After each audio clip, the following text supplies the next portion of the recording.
Okay, I think we're ready now, okay? You know, we can go on. Yeah, we can. And pretty much, this is pretty much basically what this is going to be. What I'm going to do, first let me say greetings.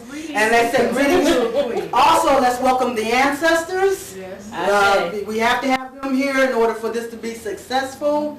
And from, it's from them that we are getting all our information, and it's them that's going to make all of this work. So let's first off greet our ancestors and welcome them here today. Ashe. Okay, I'm Sistah Myra, and this is week 7 of the lecture series, Astrology, the Basics of Energy Empowerment. And what I'm going to do today is pretty much do a recap of, just kind of go through a recap and then just open it up, because we're going to just kind of have an open question and answer, whatever you need more understanding on, we can just kind of have a discussion class today, okay?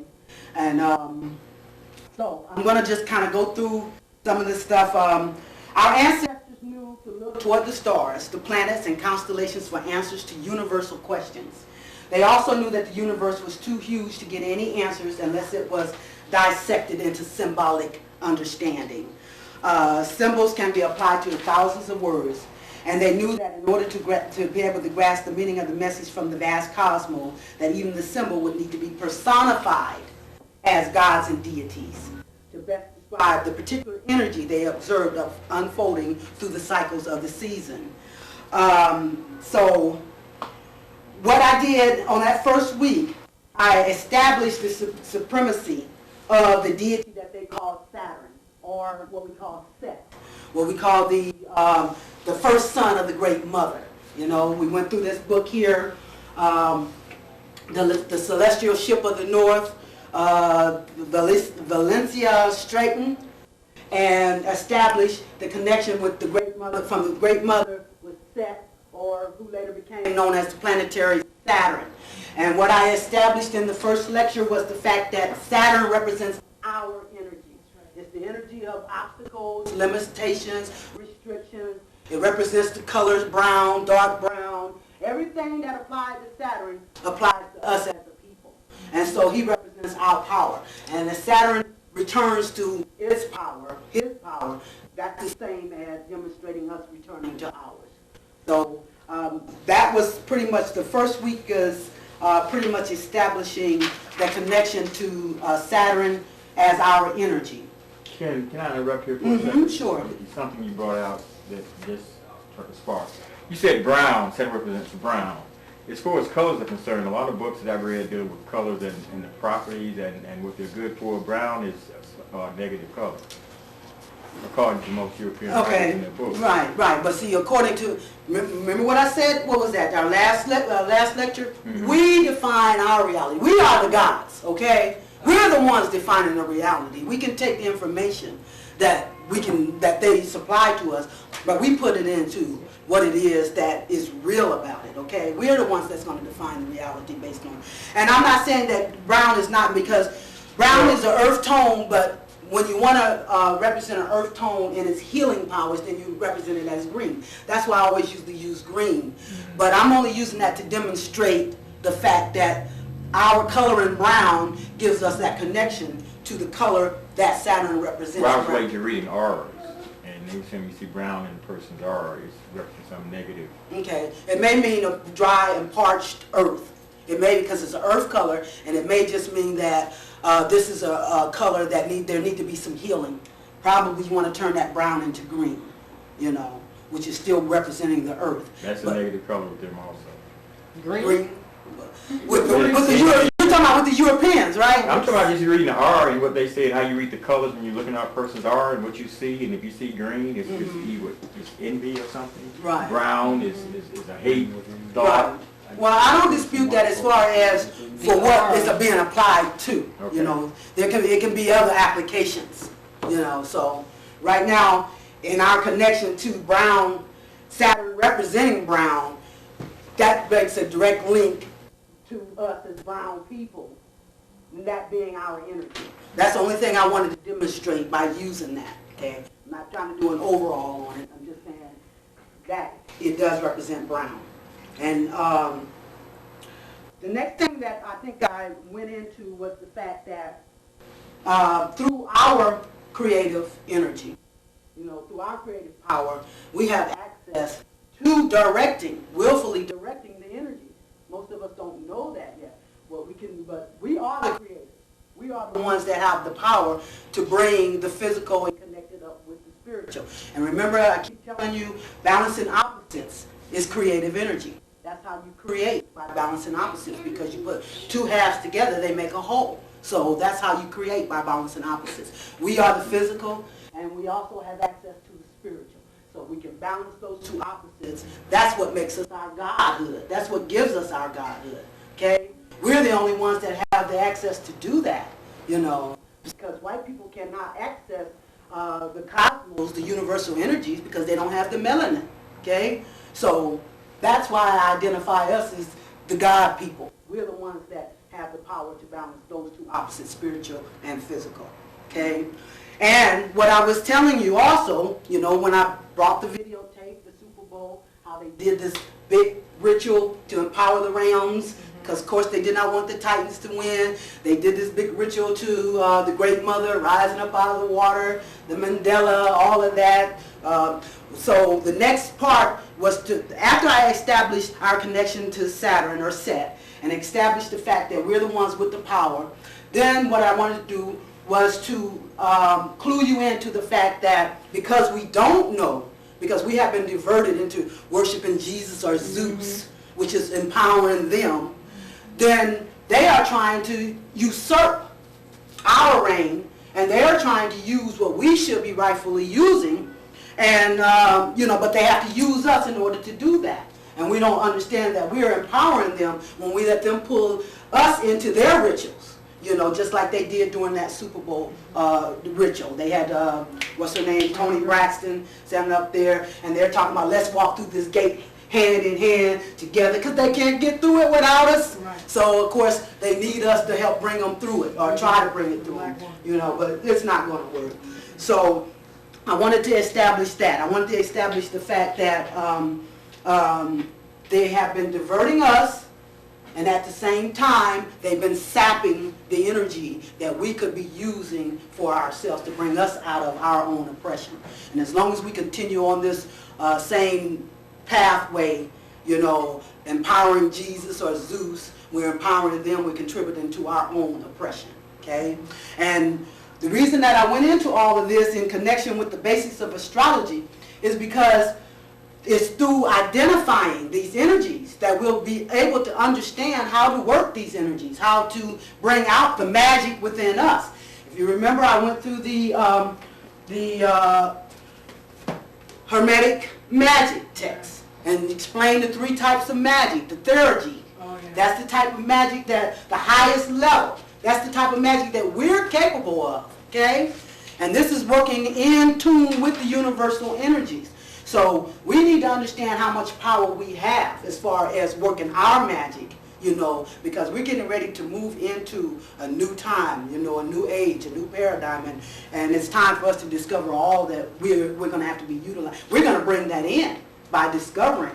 And I'm trying to get you used to understanding astrology so you can understand the symbols behind astrology, so that you can start utilizing your own magic, because it's going to take us to come together in a collective consciousness to make all this open up, and to activate all of this, okay? Because the spiritual energy does need a physical source, in order to be activated, okay? It's got to have those two opposites still together, okay?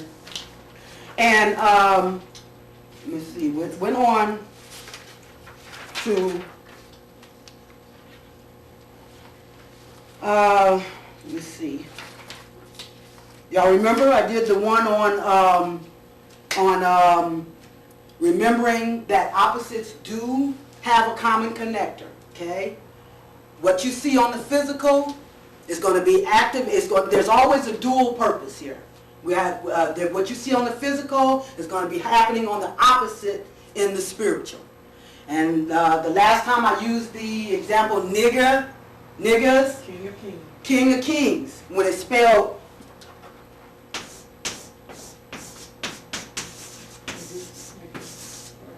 It means King of Kings, okay?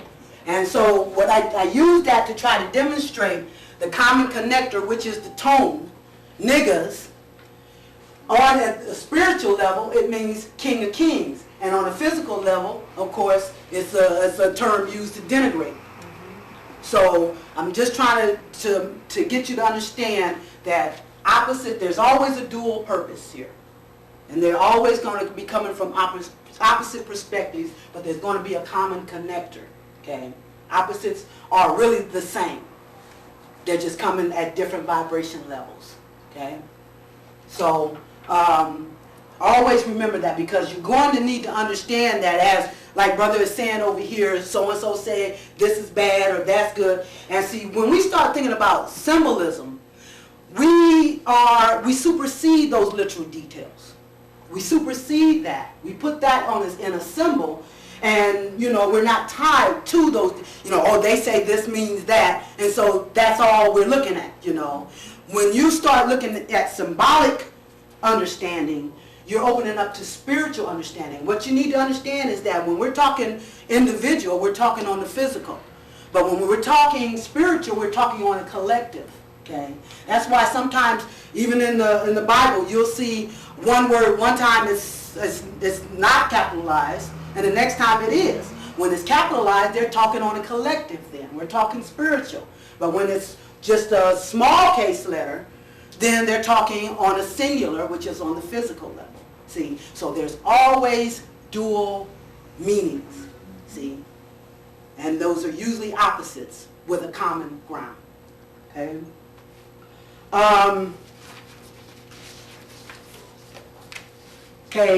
Quickly, I'm hoping that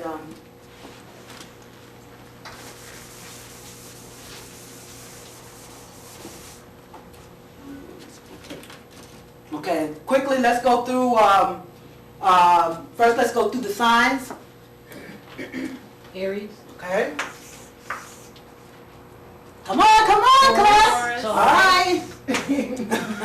Gemini. Okay. Gemini. Cancer.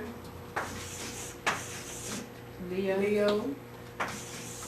Virgo. Libra.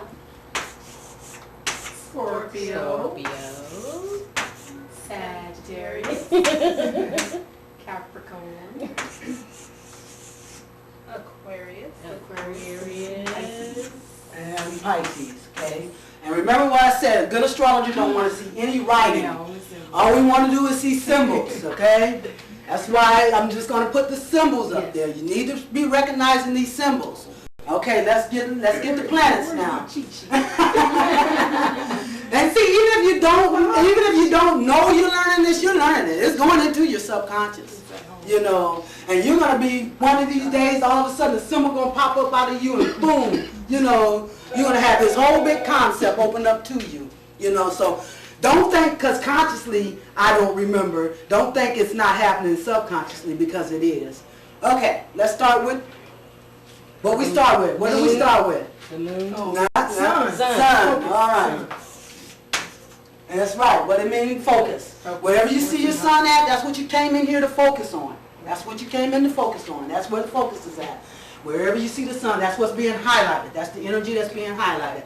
The next one, moon. Which is the emotions and feelings. Emotions and feelings. Right, you learning. You're good. Okay.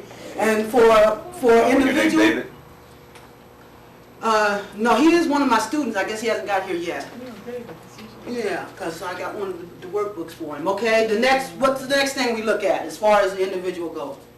Or in the earth, because remember we're just forms of Mother Earth. So we're really talking about the earth when we talk about ourselves.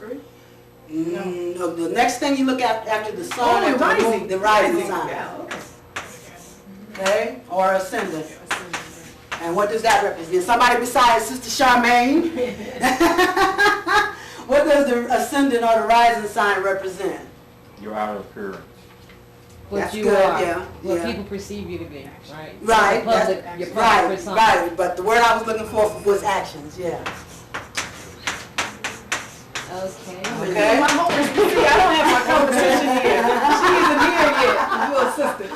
Okay, and then, They teachers pet. and then, Mercury. yeah, where is my girl? Mercury. Mercury, okay. That's right. And then, come on, come on. Venus. I might have to peek on some stuff. You got it. That's where you want to Venus, find your school. and naturally what comes after Venus? Come on. Mars, all right. Is that, you know I did miss a class. Oh, no, this was first, these are early, this is a first class. I'm not taking that one, that's not gonna work. Why, no, why would you say naturally? Opportunity. What comes after Venus? Because Venus and Mars. Oh, that's right, those two. Female and male, Put yeah. together, never mind, Okay, now, Jupiter. Jupiter. Jupiter. okay. And abundance. Opportunities, abundance, you know, yeah. Okay?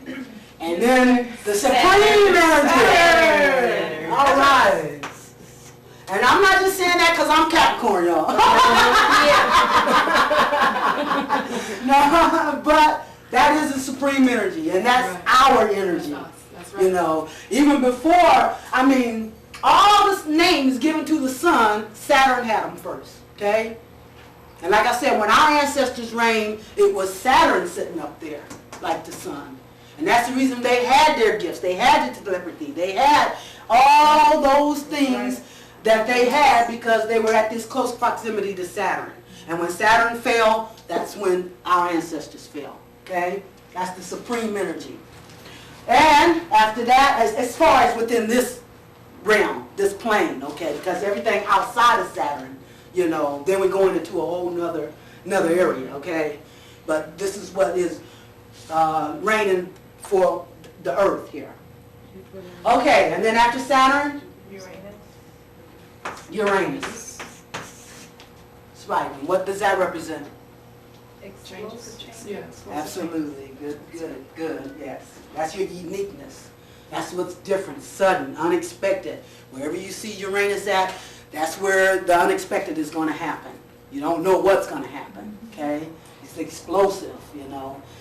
During the Olympic ceremony, when they did their great ritual to Zeus, there was a blue moon, and that's when they had this explosion. Blue moon is when there's 2 full moons in 1 month. That's what a blue moon is. They did their big ritual, and then they had the bombing.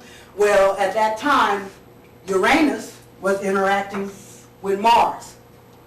So you can understand if you put those together, you know, this is the aggression, a war, interacting with explosion, explosive energy, unexpected. So when I looked that up, that's what you saw. You saw those two interacting, okay? And some of those angles we were talking about the last time, and some of those friction angles, okay? And then what's after Uranus? Neptune.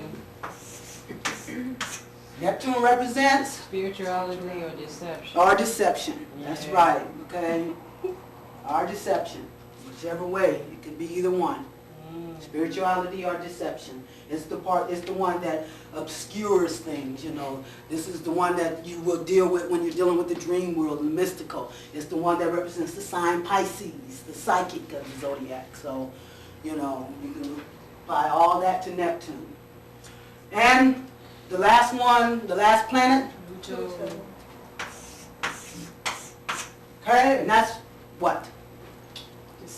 Deception. Obsession? No. No. Obsession is good, That's just but subconscious.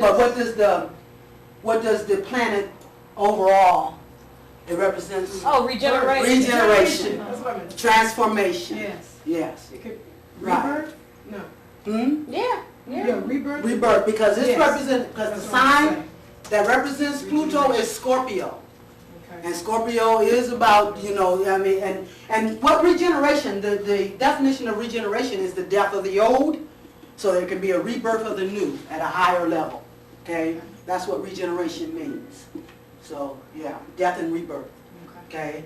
And then we talked about the midheaven, which is your public persona. Whatever sign is sitting on that midheaven line, and you know which one that is, at the very top, that one at the very, it's line right here, that's your midheaven sign. Whatever's sitting on that is your midheaven, on your astrological chart. That's your most public persona. And I read something that said that C. I remember in one class we We were sure wondering C. why it was, The yeah. C, I'm not sure what it means, but it's C-O-E-L-I. C-O-E-L-I. Medium C-O-E-L-I. C-O-E-L-I. Okay, yeah, I have seen that before. I have seen that. Okay. And then we had, what else did we have? Spiritual